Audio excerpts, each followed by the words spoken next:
अरे बुद्धि को ठीक करो, अगुए के साथ रिश्ता सही करो। परमेश्वर ने इसीलिए कहा अपने अगुए के अधीन रहो।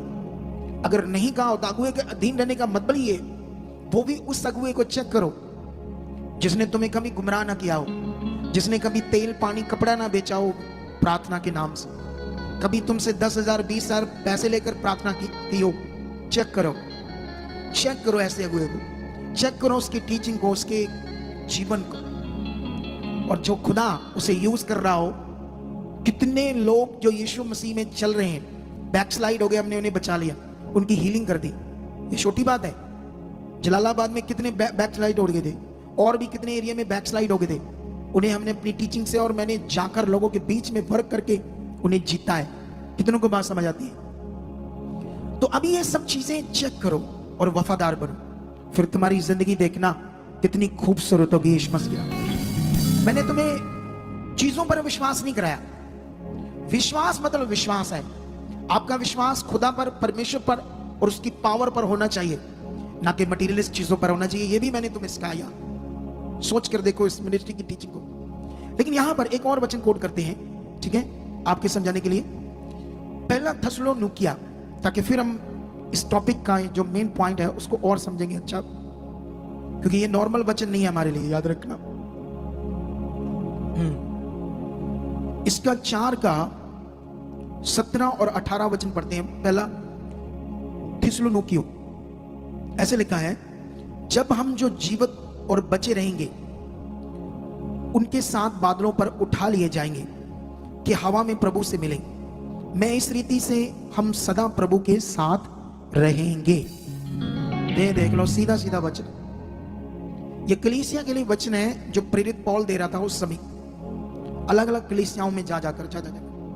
उसने ऐसा नहीं कहा कि मैंने तो करोड़ लोग जीत लिए हैं, तो भाई करोड़ में से तुम 1,44,000 ही जाओगे, ऐसे नहीं उसने टीचिंग दी कभी।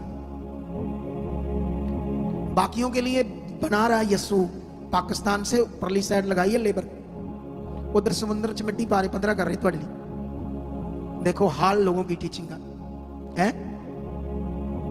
अपने आप को कितने बुद्धिमान समझते लोग, और बताता उनके बारे में और भी चीजें। तो ये प्रेरित पौल जो तीसरे स्वर्ग पर उठा लिया गया था, परमेश्वर के सामने खड़ा हुआ था, ये उसने वचन लिए सारे प्रभु से, खुदा से, और उसने ये वचन अपनी बुद्धि से नहीं आत्मा से दिए आने वाली दुनिया के लिए, ताकि उनके विश्वास पर, उनकी भक्ति पर, उनकी धार्मिकता पर शैतान अटैक ना करे। अटैक उन्हीं पर होगा जो लॉयल नहीं होंगे, वफादार नहीं होंगे अपनी अगुए के साथ, मिनिस्ट्री के साथ। अब वो तो टूटा है, कुछ लोगों को तोड़ने की कोशिश कर रहा है, शैतान उसे गुमराह कर रहा है। उसे ये भी नहीं पता कि इन्हीं लोगों की प्रार्थनाओं से मेरा जीवन बचा है, तो मैं जिन्होंने जीवन मेरा बचाया, मैं उनके विरोध में रॉन्ग टीचिंग समझा रहा हूं। इतनी भी बुद्धि नहीं। जब शैतान उसे मारेगा ना, उसे और उसके घर वालों को, चीखेगा कि मैं किसके पास जाऊं, क्योंकि वो तो हीलिंग करेंगे नहीं। फिर मरेगा, तड़फेगा, उनके घर वाले भी सोचेंगे कहां जाएं। कितनों को बात समझ आती है? इसीलिए अलर्ट रहो, अलर्ट रहो, कह रहा हूं अलर्ट रहो ऐसे लोगों से। उन्हें लगता है कि ये मिनिस्ट्री ऐसे ही खड़ी होगी, हमें कुछ आता ही नहीं। किसी को पूछो, अरे दुनिया के किस मिशन के बारे में नहीं समझ क्या हो रहा है। इसीलिए मैं हमेशा तुम्हें अलर्ट करता हूं, चौकस करता हूं। और अभी ये देखो, फिर से पढ़ते हैं, तब हम जो जीवित और बचे रहेंगे यीशु के साथ बादलों पर उठा लिए जाएंगे कि हवा में प्रभु से मिले, हवा में ऊपर। आप जानते हो उनका जो अगुआ है, जिससे ये 1817 में ये मिशन शुरू हुआ था, और जिसका नाम है चार्ल्स रसल, ये फाउंडर है इस यहोवा विटनेस की शिक्षा का। जैसे मैं खुदा की राइट शिक्षा का फाउंडर हूं, पवित्र आत्मा का प्रबंध चर्च का। अभी मेरे जीवन से ये स्टार्ट है शिक्षा। एक दिन दुनिया रिसर्च करेगी गूगल पर, अलग अलग साइट्स पर इस शिक्षा को, क्योंकि अभी तो हम स्टार्ट हैं, अभी तो चीजें करनी है असली, अभी तो दुनिया हिलनी है, अभी तो कुछ बाकी है, सब कुछ जो होने वाला है। ये तो सिर्फ शुरुआत है, अभी शुरुआत। कितनों को बात समझ आती है? तो ये चार्ल्स रसल फाउंडर है, इसने भविष्यवाणियां की थी यीशु मसीह के आने की पृथ्वी पर। जो लिखा गया उससे विपरीत, जो यीशु ने अपने मुंह से बताया था कि दुनिया में बहुत सारे ऐसे लोग होंगे, वो कहेंगे यीशु आ गया है, ये देखो आ गया है, वो देखो आ गया है, वहां ऐसा है वैसा है, कई तरीके से तुम्हें समझाएंगे, लेकिन किसी पर विश्वास ना करना। जब मैं आऊंगा तो जैसे एक शोर से दूसरी शोर तक बिजली चमकती है और लोगों को नजर आती है, उसी तरह से मेरा आना होगा और सारा संसार मुझे देखेगा। देखेगा मतलब इन आंखों से देखेगा, बादलों के ऊपर पूरी दुनिया। और जो यीशु मसीह में नहीं होंगी और जिन्होंने सुना होगा यीशु के बारे में कि वो कैसे आने वाला था, वो प्रभु है, क्या है, क्योंकि हम सुसमाचार देते तो रहते हैं लोगों को, लोग मानते नहीं। उनको एकदम से वो सुसमाचार याद आएगा, लिखा वो छातियां पीटेंगे, रोएंगे, घुटने टेकेंगे, तब बोलेंगे यीशु हम तुम्हें तैयार है प्रभु मानने के लिए। लेकिन यीशु ने कहा तब उनके लिए कोई माफी नहीं होगी, उनके लिए कोई चांस नहीं होगा। तो यीशु तो ऐसे आएगा। लेकिन इस बंदे ने कई बार उसकी भविष्यवाणियां की और उसने डिक्लेरेशन दी कि 1914 में यीशु आ चुका है। ये उसने डिक्लेयर कर दिया है, उसका आगमन कहता हो चुका है। 1914 में इनविजिबल आगमन हुआ था जिसको हम देख नहीं सकते। 1914 से लेकर 18 तक पहला विश्व युद्ध हुआ था। उसी युद्ध को, क्योंकि उसने कहा था लड़ाइयां होगी, लोग मारे जाएंगे, ऐसा होगा वैसा होगा, तो उस बात को वो कोट करके वो बंदा चार्ल्स रसल, मामूली सा बंदा, लोगों को जो गड़बड़ ज्ञान दे रहा है, क्योंकि ये गड़बड़ ज्ञान उस तभी दे रहा था क्योंकि उसका मन राइट नहीं था, भला मन नहीं था। शैतान ने उसे यूज कर लिया गड़बड़ शिक्षा में। कितनों को बात समझ आती है? अब सोचने वाली है कि वो वर्ल्ड वार को यीशु के आगमन से मिलाता है। अच्छा, यीशु इनविजिबल लोगों को मार धाड़ करने आया था ना, देख दिमाग कैसा उसका बंदे का है, जनता को मारने आया था इनविजिबल, वो आ गया था, कहता ऐसी ऐसी भविष्यवाणियां की। और ऊपर से वो लोग जो ऐसे लोगों को फॉलो करते हैं अपना आत्मा नष्ट करवाने के लिए। समझ आया कुछ कि नहीं समझ आया? क्या ऐसी शिक्षा उद्धार करवा सकती है? तुम्हें पता है वो और भी कई चीजें जो तुम बर्थडे मनाते हैं, इसको भी वो गलत कहते हैं। यीशु का बर्थडे भी मनाना गलत कहते हैं। आर्मी में भर्ती होना इसको भी गलत कहते हैं। देश में जो वोट डालते हैं इसको भी वो गलत कहते हैं। चलो जी, हो गया काम पे की करिए, फिर जंगला चलिए, पत्ते पत्ते तोड़िए, जंगला चलिए जाके। क्या हाल है टीचिंग्स का? ऐसी टीचिंग्स है उनकी। आप जानते हो बाइबल में लिखा सारे अधिकार परमेश्वर की ओर से है। वचन में लिखा शासकीय अधिकारों के अधीन रहो। एक जगह पर लिखा हाकिम जो तलवार लिए वो तुम्हारी रक्षा के लिए, वो भले काम के लिए, बुरे काम के लिए नहीं। ये देश में आर्मी सोल्जर्स बनना ये भले के लिए होते हैं। इसी के कारण तो क्राइम करने वाले डरते हैं। अगर ये नहीं है तो किसी देश में नहीं है तो उस देश को तो कोई भी खत्म कर देगा जिसमें आर्मी नहीं है, सोल्जर नहीं है, हथियार नहीं है। समझते हो? लेकिन वो इसको भी बोलते हैं ये शैतान की चीजें। खुद उल्टे पुल्टे दिमाग के वो लोग हैं और लोगों को उल्टा पुल्टा कर रहे हैं। कितनों को बात समझ आती है? तो ऐसे मिशंस बहुत हैं जिनकी टीचिंग यीशु मसीह ने पहले से कह दिया था। अंत में झूठे लोग खड़े होंगे, झूठे सेवक, झूठे भविष्यवक्ता खड़े होंगे जो चुने हुओं को गुमराह कर देंगे। ये वही लोग हैं। ऐसी टीचिंग से तुम्हें बचना होगा।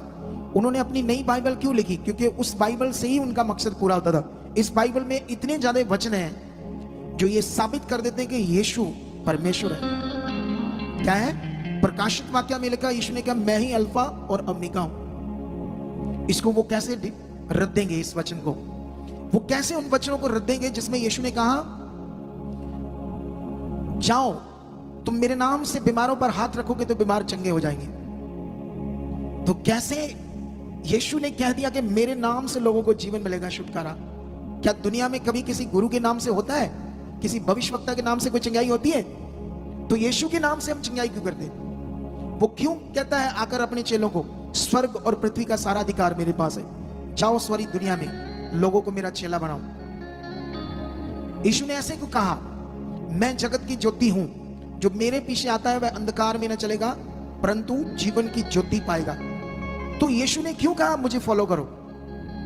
हमने अगर परमेश्वर को फॉलो करना है तो परमेश्वर जो दिखता नहीं है उसको फॉलो करना है। तो यीशु ने ऐसी कोई बात कही। चेलों ने कहा तू पिता पिता बोलता है, तू हमें दिखा पिता कौन है। वो कहता इतने दिन तू मेरे साथ रहे, तुम्हें अभी तक समझ नहीं आई कि जिसने मुझे देखा उसने पिता को देखा है? कितनों को बात समझ आती? ऐसे वचनों को वो आंसर नहीं दे सकते, इसीलिए उन्होंने अपनी बाइबल लिखी। उनको मैं क्वेश्चन करूं कि उद्धार कैसे होगा? यीशु को तो तुम इंसान मानते हो, उद्धार है यीशु मसीह की कुर्बानी। उसका जो ज्ञान है ना असली, पढ़ो, इसी पर शैतान का टारगेट है। परमेश्वर ने तुम्हें अंधकार में चुना जहां तुम्हारे लिए छुटकारा नहीं था। अंधकार में तुम मटीरियलिस्ट मनुष्यों के बनाए हुए रीति रिवाज को फॉलो करते थे। सोच कर देखो, तो उन रीति रिवाजों से कैसे तुम्हारा मोक्ष हो सकता है? मोक्ष देने आया था यीशु। क्यों यीशु ने कहा कई बार, मैं तुम्हारे पाप क्षमा करता हूं? उस समय के धर्म गुरुओं ने विरोध किया, तू मनुष्य होकर कैसे पाप क्षमा कर सकता है? उसने कहा हां, मैं कर सकता हूं, क्योंकि मेरे पिता ने सारा अधिकार मुझे दिया। क्योंकि यीशु मनुष्य की बॉडी में था, इसलिए वो डायरेक्ट परमेश्वर कहकर अपने को बात नहीं करता था, वो पिता करके बात करता था। लेकिन साथ साथ जो बातें थी उनसे हमें समझ आती। उसने कहा मैं और पिता एक है। कहा या नहीं कहा? मैं और पिता क्या है? अलग नहीं, बिल्कुल भी अलग नहीं। अभी बाइबल में लिखा ऐसे करके, करैक्टर में लिखा ना, करैक्टर है ये सारे परमेश्वर के। 3 करैक्टर में परमेश्वर काम कर रहा है। परमेश्वर तो शांत बैठा है, लेकिन काम सारा कौन कर रहा है दुनिया में? सिर्फ यीशु। सोच कर देखो, अभी ये सारा काम करने का काम किसके पास है? अगर कोई भी बहुत भक्ति में संपूर्ण होगा तो उसके पास परमेश्वर ने मतलब आना होगा। तो परमेश्वर कैसे आएगा? यीशु ही आएगा। सोचो, आज तक दुनिया में जिस जिसको भी दर्शन मिले, अगर पौलुस को 3 बार मिले तो यीशु के मिले, अगर पूरी दुनिया में जिसको भी दर्शन मिले तो यीशु के मिले। अब कैसे फॉलो करेंगे कि कोई और भी परमेश्वर है? समझ आया नहीं समझ आया आपको? अगर आपकी भक्ति बड़ी अच्छी होगी तो आपको भी परमेश्वर दर्शन देगा, तो यीशु ही देगा, ना कि कोई इनविजिबल परमेश्वर देगा। कितनों को बात समझ आती? तो ऐसी बहुत सारी बातें हैं जिसका कोई आंसर इन लोगों के पास नहीं है। तो ऐसे लोगों से बचो और आगे बढ़ो। और राइट टीचिंग जो हम दे रहे हैं, जो तुम यहाँ लोगों की जिंदगियों को बदलते हुए देख रहे हो, लोगों की जिंदगियों में जो काम हो रहे हैं वो चीजें पकड़ो सारी। और जानते हैं ये चार्ल्स रसल लास्ट में एक बड़ी डिसीज से मरा, बीमारी आकर मरा। कैसे आकर मरा? समझ आया ही नहीं समझ आया? ये जो फाउंडर था इस शिक्षा का, कैसे मरा? एक बीमारी से, एक बड़ी डिसीज से मरा। जैसे वो फाउंडर, यरूशलेम माता का फाउंडर हार्ट अटैक से मरा। ये मनुष्य सारी। खुदाबंद यीशु पर अपना बिलीव बनाए रखो। कितनों को बात समझ आती है? समझो अपने बिलीव को। तुम्हें ये तब गड़बड़ होती है जब तुम अगुए के द्वारा दिए गए अनुशासन के वचन तोड़ देते हो। जब तुम्हें बोला गया था कि यहां लोगों से रिश्ता ना बनाओ, औरतों ने भी दिए उस नंबर को। एक बंदा था, वो बंदा, उसको कई औरतों ने भी दिए हुए। कोई शर्म नहीं आती कि ये बंदा, हम इसको जानते नहीं, यहां आया कौन है कौन नहीं है, तो हम अपना नंबर क्यों दे रहे इसको? यही प्रॉब्लम है, यही प्रॉब्लम है लोगों के अंदर। इसीलिए वो ब्लेस नहीं हो रहे। इसीलिए कुछ लोग जबरदस्त परमेश्वर की ताकत को अपनी जिंदगी में नहीं देख रहे, क्योंकि बात को फॉलो नहीं करते, बात को नहीं समझते कि परमेश्वर कितना शक्तिशाली है। हमारा फोकस किस पर चाहिए? खुदाबंद पर चाहिए। समझ आया नहीं समझ आया? इतने वचन है कि जिनका कोई आंसर ही नहीं है इस मिशन के पास। समझ आया कि नहीं समझ आया? संडे कुछ और बातें इसकी बताएंगे, आपके मन को और पक्का करेंगे। लेकिन अभी जो हमारा ये चल रहा था भक्ति के ऊपर विषय, इसे हमें और समझना है। ठीक है, ये देखो ध्यान से, अभी ये बात बड़ी पावरफुल है जो आपको समझनी है। अगर ये तुम समझ नहीं पाए तो कैसे आगे बढ़ पाओगे? ठीक है, डिप्रेशन, स्ट्रेस, स्ट्रगल, ये 3 शब्द मैंने बोले। स्ट्रेस, डिप्रेशन और स्ट्रगल। आप जानते हो प्रभु यीशु मसीह ने क्या कहा जब वो बॉडी में था? उस समय के लोगों को, कलीसिया को कहा, ऐसे कहा यीशु ने, तुम में से जो कोई परिश्रम कर रहे हैं, बोझ के नीचे दबे हुए, तो मेरे पास आओ, मैं तुम्हें क्या दूंगा? स्ट्रगल से, स्ट्रेस से, डिप्रेशन से मैं तुम्हें क्या दूंगा? आराम दूंगा। अब इसको समझना, क्योंकि अभी जो चीजें मैं समझाने वाला हूं ये पकड़ गए तो बड़ा जबरदस्त आगे जाओगे। सुनो ध्यान से। 1980 में एक साइंटिस्ट ने जब ये देखा कि जो लोग पहाड़ों में जाते हैं, कुदरती नेचर में जाते हैं, वहां पर उनका स्ट्रेस, डिप्रेशन कम हो जाता है, खत्म हो जाता है। वो फोन बंद कर देते हैं पकड़ना और वो काफी रिलीफ महसूस करते हैं। इस पर 1980 में एक साइंटिस्ट ने एक्सपेरिमेंट किया। उसने काफी सारे लोगों को एक बहुत ज्यादा काम दिया, हैवी काम, ज्यादा ओवरलोडेड काम दिया, और जिससे उनको बड़ा स्ट्रेस हुआ, उनके दिमाग में बड़ा तनाव आया उस काम को लेकर, कुछ डिप्रेशन बन गया, बोझ बन गया दिमाग में। फिर जब उन्होंने काम खत्म कर दिया तो वो बड़े स्ट्रेस में थे, तनाव में थे। उसने आधे आधे लोगों को कुदरती नेचर में भेज दिया, हिल स्टेशंस में। आधों को भी फ्री रखा लेकिन सिटी में रहने दिया, भीड़ भाड़ के इलाकों में। कितनों को बात समझ आती है? लेकिन जब उसने वापस उसको प्रोसेस करके बुलाया तो जो कुदरती नेचर हिल स्टेशन पहाड़ों में थे वो बड़े खुश थे, शांत थे। उनके ऊपर स्ट्रेस नहीं था, डिप्रेशन नहीं था, बोझ नहीं था, तनाव नहीं था। उनका दिमाग, क्योंकि आपका दिमाग बड़ा विषय है, सबसे बड़ा विषय आपका दिमाग। मैंने जब से मिनिस्ट्री स्टार्ट की है तब से इसी के ऊपर बात करता आ रहा हूं कंटिन्यू। लेकिन लोगों को यह बात समझ नहीं आ रही कि खुदा मुझे इस पर क्यों यूज कर रहा है, क्योंकि आपका जो जीवन है इसी से आना, आपके दिमाग से। स्ट्रेस, डिप्रेशन, तनाव, हालात, बीमारियां, प्रॉब्लम्स, ये दिमाग के कारण ही आनी है और दिमाग के कारण ही जानी है। इसका कोई दूसरा सॉल्यूशन नहीं है। तो इसे समझना होगा परमेश्वर को, वो कैसे आपकी समझ के द्वारा आपकी सारी प्रॉब्लम को दूर कर देगा। हालेलुया। कितनों को बात समझ आती है? आप जानते हैं यीशु ने क्यों कहा था? उसने यही जीवन को कहा था। डिप्रेशन, स्ट्रेस, स्ट्रगल, कितना स्ट्रगल कर रहे लोग आज भी वही है, कोई उन्नति नहीं, कुछ भी नहीं, वही खड़े। लेकिन खुदा ने कहा मेरे पास आओ, मैं तुम्हें क्या दूंगा। ये आराम क्या है? आपके मन का। ये वही है जो एक साइंटिस्ट ने पहाड़ों में कुदरती नेचर में भेजा था, उन्हें वहां वो शांति मिली। ये वो शांति है, ये वो दिमाग का रेस्ट है जो खुदा तुम्हें देगा। तुम शांत रहकर अपने कामों में, हर चीज में फतेह पाओगे। आप जानते हो आपकी प्रॉब्लम, आपके घर की क्लेश, आपके कई सारे मैटर आपको तनाव में रखा, आपके दिमाग तनाव में, फ्री नहीं, शांत नहीं, क्योंकि आपको इतनी समझ भी नहीं। कई लोग इधर उधर कई मिनिस्ट्री से आते हैं तो वहां रीति रिवाज उन्होंने दिए होते करने को, तो उनका मन उन्हीं रीति रिवाजों में लगा होता। तो जो मैं राइट चीजें समझा रहा था तो वो कभी कभी पकड़ने की उनको आदत नहीं है, क्योंकि हल इसी से होना है। हालेलुया।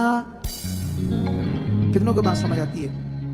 आपका हल सारा इसी में है। और जितने लोगों ने इस राइट टीचिंग को पकड़ा होगा, देखना वो कितना फ्री, शांत अपने आप को महसूस करेंगे। और जानते हैं इसके लिए आपके अंदर क्या होगा? आपके ब्रेन में, मन में परमेश्वर का आत्मा काम करेगा। और वो जो परमेश्वर का आत्मा है, जिसको वो सिर्फ शक्ति बोलते हैं, और यीशु बाइबल में लिखा पवित्र आत्मा को शोकित मत करो। क्या शक्ति शोकित होती है कभी? है? शक्ति तो शक्ति होती है, लेकिन वो एक पर्सन की तरह, एक मनुष्य की तरह उसके अंदर सारा कुछ फीलिंग है। इसीलिए वचन में लिखा पवित्र आत्मा को क्या ना करो, शोकित मत करो। आत्मा को क्या ना करो, इसीलिए लिखा ना। अगर वो सामर्थ्य हो तो उसको शोकित क्या करना, वो तो सामर्थ्य है। कैसी कैसी टीचिंग लोग दे रहे हैं और लोगों को गुमराह कर रहे हैं। कितनों को बात समझ आती है? तो अभी ध्यान दो, अभी जो आपने सीखना है सबसे पावरफुल। अब पवित्र आत्मा जो है वो आपका सहायक है। पवित्र आत्मा आपको एक बल भी देगा, एक ऐसे आपको स्ट्रेंथ देगा आपके अंदर, आपको मजबूत करेगा अंदर से, आपको शांति देगा आपके मन में, आपको ये डिफरेंस बताएगा गलत क्या और सही क्या, ये आपके अंदर आएगा। लेकिन इतना शांत होगा ना, गलत क्या सही क्या तुम्हें पकड़ना होगा, क्योंकि वो जोर से नहीं करता। जैसे शैतान जोर से चीजें आपके दिमाग में गलत डालता है ना, पवित्र आत्मा ऐसे नहीं करता, क्योंकि वो शांति का आत्मा है। जब वो आपको बताएगा सही कहां है, गलत कहां है, तो उसे पकड़ते जाना। तुम्हारा काम है आत्मा की बात को पकड़ना। लेकिन कई बार लोग पकड़ नहीं पाते। पवित्र आत्मा ये काम करेगा, वो तुम्हें वचन याद कराएगा, वो वायदे, जिससे तुम्हारे अंदर स्ट्रेस नहीं बनेगा। आप जानते हो नबियों के सामने बहुत बड़े हालात थे। आप जानते हैं अलीशा को पूरा सेना ने घेर लिया, आराम देश की सेना ने मारने के लिए। अलीशा तो उसका चेला तो चीखे मार रहा है, लेकिन इतनी सेना को देखकर डरा नहीं। जैसे मान लो आपका घर है, तो आपके घर के बाहर, मतलब एक उदाहरण दे रहा हूं, माफ करना, देनी तो नहीं चाहिए ऐसे, लेकिन समझाने के लिए। कभी ऐसे नहीं होगा आपके साथ, मैं विश्वास करता हूं, लेकिन समझाने के लिए। आपके घर में की रात को 2 बजे रिवॉल्वर लेकर मुंह बांधे हुए 8-10 बंदे आ जाए, एक आधी गोली चला दे और कहे बाहर निकलो, तो तुम देखकर क्या करोगे? हैं? डर जाओगे? ज्यादा कमजोर आने सुसु आ जाएगा बाहर। इतना डेंजरस है हालात, खतरनाक हालात। इससे भी खतरनाक था उसके सामने सेना, एक नहीं हजारों में। इसीलिए उसके चेले की चिक्के निकली, लेकिन अलीशा की क्यों नहीं चिक्के निकली? क्योंकि आत्मा काम कर रहा था, वचन याद था, परमेश्वर का वायदा कि वो मेरे साथ है। ये सेना जो आई है मुझे मारने के लिए, कुछ भी नहीं। कितनों को बात समझ आती?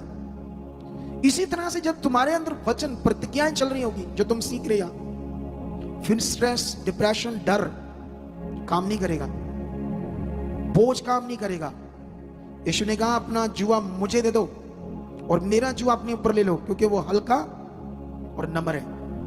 क्योंकि मुझे अपने जीवन पर ले लो, मुझे प्रभुता करने दो, फिर देखो, मुझे इनवाइट करो अपने जीवन में, पूरा काम करने दो। मेरा जुआ हल्का और नम्र है, तुम्हें आनंद आएगा। तो ये सब बातें जो हैं, इनसे सीखो कि हमारे लिए लाइफ जो है यीशु मसीह में कैसी है। वो स्ट्रगल की नहीं है, वो स्ट्रेस की नहीं है, डिप्रेशन की नहीं है, वो शांति का जीवन है। लेकिन साथ में परमेश्वर ने कहा, उन वचनों को भी याद रखना पड़ेगा जहां परमेश्वर ने कहा मसीह में की गई मेहनत व्यर्थ, तुम्हें आत्मिक मेहनत करनी होगी। ये जो तुम आज सुबह आए, ये तुम्हारी आत्मिक मेहनत है। जब तुम प्रे में जाओगे, ये तुम्हारी आत्मिक मेहनत है। जब तुम वचनों को अपने जीवन में प्रैक्टिकल करोगे, ये तुम्हारी आत्मिक मेहनत है। जब तुम वर्शिप करके, आराधना करके परमेश्वर के नाम का गुणगान गाओगे, ये तुम्हारी आत्मिक मेहनत है। कितनों को बात समझ आती? उसने स्पिरिचुअल मेहनत करने के लिए कहा, और फिजिकल दुनिया का जो सिस्टम है, काम धंधा बिजनेस करना, वो भी काम करना है, उसके लिए भी परमेश्वर ने मना नहीं किया। लेकिन उसमें भी तुम्हारे अंदर शांति बनी रहेगी, क्योंकि तुम खुदा के साथ बने रहोगे। और जितना तुम बने रहोगे, दुनिया में अभी जो होने वाला, दुनिया में आगे जाकर जो आर्टिफिशियल इंटेलिजेंस, जो एआई चीजें खड़ी हो रही है हर तरह की। चाइना ने रोबोट तैयार कर ली, एक सेना, रोबोटिक सेना, जो मनुष्यों की तरह काम कर रही है। कितनों को बात समझ आती है? ये वही अंत है जो बाइबल में लिखा गया है। दुनिया का अंत होना है आग से। जो परमाणु बम बन रहे हैं हर देश में, जब ये चलाए जाएंगे ना, इसकी गर्मी से पृथ्वी जो है पिघल जाएगी। जो पिघलने की बात हुई, आसमान पिघल जाएगा। इतनी ऐसे, जैसे मैंने इसके बारे में सुना था कि जब ऐसे यहां गिरा ना परमाणु बम, 100 किलोमीटर की दूरी में हम जो मनुष्य है, लोहा है, लोहे के बड़े बड़े पिलर है, भाप बन जाएंगे, भाप। हमारी हड्डियां भी भाप बन जाएगी, पता भी नहीं चलेगा कि क्या हुआ जब वो चलेगा। ऐसे है। इसीलिए वचन में पहले से लिखा गया ये सारी बात नबियों के द्वारा। लेकिन अपने जीवन को, अपने परिवार को बचाओ, सुसमाचार दो। ये जो तुम्हारी हीलिंग है, तुम्हारा कोई काम है, छुटकारा है तुम्हारे लिए, ये तो मामूली बातें हैं जिसके लिए तुम स्ट्रगल कर रहे हो। क्या कर रहे हो? हीलिंग के लिए स्ट्रगल कर रहे हो, हीलिंग के लिए जद्दोजहद कर रहे हो। क्यों? क्योंकि वफादार नहीं हो, विश्वासी नहीं हो, अच्छे वाले, वो धार्मिक जीवन की खोज में नहीं हो, परमेश्वर को खुश करने की खोज में नहीं हो। बस हीलिंग चाहिए, पेपर बना दो, हीलिंग चाहिए, झगड़ा है, आज बनाया 10 दिन फिर बनाया, उधर झगड़ा कर रहे हो। इसकी तो जरूरत ही नहीं है तुम्हें। जो मैं सिखा रहा हूं उससे ही हीलिंग हो जाएगी, वो भी जबरदस्त हो जाएगी। ऐसा नहीं कि मैं मना कर रहा हूं कि प्रे करने से, ले हैंड करने से, जरूरत है करो। लेकिन मार्च जैसे स्टार्ट होगा, 7 बजे से लेकर 11 बजे के बाद कोई पेपर नहीं बनेगा। कोई बंदे को लाइन में लगने नहीं देंगे हमारी टीम 11 बजे, क्योंकि तुम संगति सुनने आए हो, पेपर बनाने नहीं आए। सिर्फ ये संगति ने तुम्हें हील करना है, इन वचनों ने तुम्हें हील करना है, इन गवाहियों ने तुम्हें मजबूत करना है जो दी जाती है यहाँ, जो बनती है गवाहियां। ये जब मैं मास प्रेयर करता हूँ, उसके बाद ले एंड करता हूँ, मैं क्यों कहता हूँ इन्हें देखो, जो सबसे पीछे बैठते हैं वही भागते पहले। सारी गड़बड़ उनके जीवन में चल रही। सबसे बाद में आना, सबसे पहले जाना, वो देखते ही नहीं। जिसे काम होना वो देखते ही नहीं, उस प्रोसेस को पकड़ते ही नहीं। कितनों को बात समझ आती है? जब आप मुझे बताओ कोई टीवी में कोई खाना बनाने की वीडियो है या कोई और चीज बनाने की वीडियो जो आपने सीखना है, तो आपको क्या करना पड़ेगा? वो खाना बनाने की वीडियो को 2-3 बार रिपीट करके सुनोगे ना, क्या क्या मसाले डाले, कितना कितना टाइम उसको आग पर रखना, कितनी आंच पर रखना है। जब तुम 2-3 बार उसे देखोगे कैसे बना रहे, तभी तुम कर पाओगे ना। कितनों को बात समझ आती है? जब मैं ले हैंड करता हूं, जब किसी की गवाही बनती, तुम बड़े विश्वास से देख रहे हो, तो तुम्हारे अंदर विश्वास बढ़ेगा, तो तुम्हारा भी काम होगा। जब तुम देखोगे ही नहीं, तुम्हें भागने की है, तुम्हारा शरीर काम कर रहा है, तो तुम्हारा भला कैसे होगा? तुम्हारी हीलिंग कैसे होगी? तुम्हारी काम कैसे होगी? ये विषय सारा मन का है। जितना मन के अंदर परमेश्वर की चीजें बढ़ती जाएगी उतनी चीजें बेटर होगी आपकी। जितने वचन, जितनी बातें, जितनी समझ परमेश्वर के राज्य की तुम्हारे दिमाग में, मन में बैठती जाएगी उतना जीवन तुम्हारा अच्छा होगा। जितनी संसार की बातें तुम्हारे अंदर ज्यादा होगी तुम्हारा जीवन गड़बड़ होगा। इसलिए तुम्हें स्पिरिचुअल बातों को ज्यादा पकड़ना होगा, संसार की बातों से दूर रहना होगा। कितनों को बात समझ आती? यही जीवन है, यही असल जीवन है। ये तो जो लगाते हैं मटेरियल लगाते हैं कि ये ले जाओ इससे भला होगा, उससे ना कभी हुआ। मैंने खुद करके देखा और हजारों लोग हमारे पास ऐसी चीजों को करके आ रहे हैं। अगर उससे भला होता तो उनका भी हो जाता। वो जस्ट एक मनुष्यों की बनाई हुई रीति है।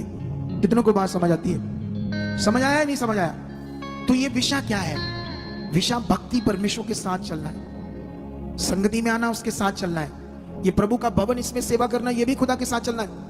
कितनों को बात समझ आती? तुम्हें हर बात पर अंगीकार करना है। जो कुछ मैं सुन रहा हूं परमेश्वर मेरी जिंदगी में पूरा, मैं इसे पूरा कर रहा हूं, मैं इसको अपनी जिंदगी में पूरा कर रहा हूं। ये परमेश्वर सबसे बड़ा जो तेरा राज्य है परमेश्वर, इसमें मैं बढ़ चुका हूं। जितना तुम ध्यान दोगे परमेश्वर की बात पर, जितना तुम्हारा मन परमेश्वर के साथ होगा उतना ज्यादा जीवन अच्छा होगा तुम्हारा। प्रेयर में रहो, प्रेयर में बढ़ो। ये तुम्हारी आत्मिक मेहनत है। क्या है तुम्हारी प्रेयर? क्या है तुम्हारी आत्मिक मेहनत? कितनों को बात समझ आती है? प्रेयर में बढ़ो। मैं जब ज्यादा प्रेयर में रहता हूं ना, ऐसी चीजें मेरे अंदर उतरती है, मैं खुद भी हैरान होता हूं। मुझे समझ आती है, वाह मैंने उन्नति की, इसी का फल है ये। जब मैं प्रेयर ज्यादा, कभी कभी मैं बड़ी प्रेयर करके आता हूं ना, हाथ ही रखता हूं, ऐसे हीलिंग होती है, ऐसे ही। सोचो उन्नति, ये चीज में बढ़ो। जो काम नहीं हो रहे उसके लिए प्रेयर में रहो, विश्वास में अंगीकार करते जाओ, ये खत्म है, ये खत्म है, ये खत्म। पॉजिटिव रहो, हालात को अपने ऊपर हावी ना होने दो, क्योंकि हालात तुम्हें, शैतान तुम्हारे ऊपर डिप्रेशन, स्ट्रेस पैदा करेगा, बोझ।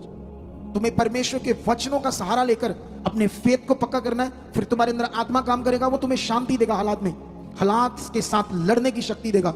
फिर हालात खत्म हो जाएगा यीशु नाम से। कितनों को बात समझ आती है? ये दिन बढ़ने के, ये टाइम बढ़ने का है। जितना बढ़ोगे उतनी ज्यादा बरकत होगी, उतनी ज्यादा चीजें तुम्हारे पीछे आएगी। अभी आज 22 है ना, 22 फेब है आज, 22 फरवरी, ठीक है। तो अभी हमारे पास इस महीने में एक ही दिन बचा है, 26 को थर्सडे मीटिंग होगी, सेम 10:30 बजे। तो मार्च 1 संडे 10 बजे मीटिंग स्टार्ट होगी, ठीक है। अप्रैल में 2 मार्च थर्सडे है। 2 मार्च को मैं और 5 मार्च को मैं यहां खड़ा हो जाऊंगा 9:30 बजे। क्या शरीर को मारने के लिए तैयार हो या ऐसे बने रहने के लिए तैयार हो? शरीर को मारना है। जो अज्ञान, जो बातें यहां बोली जा रही उसे करना है, करते जाना, हमने करते जाना है। फिर देखो आपकी जिंदगी होती क्या है। तुम्हारे कामों में रास्ते खुलेंगे, तुम्हारे बिजनेस के रास्ते खुलेंगे, तुम्हें बुद्धि आएगी। तुम्हें बस परमेश्वर के साथ पॉजिटिव बनकर आगे बढ़ना है। कितनों को बात समझ आती है? अभी मैं ट्रिप में था इस सप्ताह, पिछले सप्ताह, आज जो पिछले दिन निकले, हम जलालाबाद में थे, फिरोजपुर में थे। फिरोजपुर में आपको पता ना एक बड़ी मीटिंग है, रिवाइवल, बहुत बड़ी मीटिंग। तुम सारे इनवाइटेड हो वहां, और अकेले नहीं। जब थोड़े दिन रह जाएंगे, 2 हफ्ते रह जाएंगे या 10-15 दिन रह जाएंगे, 10 दिन, सबने उस मीटिंग के पैम्फलेट लेकर जाना है, विश्वास करना है, उसके लिए स्पेशल प्रेयर होनी है। कई लोगों ने उसको विश्वास से अटेंड किया तो उनकी जिंदगी में बड़े बड़े काम हुए, और तुम्हें अटेंड करना है, उसे नॉर्मल नहीं लेना उस मीटिंग को, और विश्वास करना कि मैं 10 रूहें बचाऊंगा और 10 रूहें लेकर जाऊंगा। कितनों को बात समझ आती है? समझ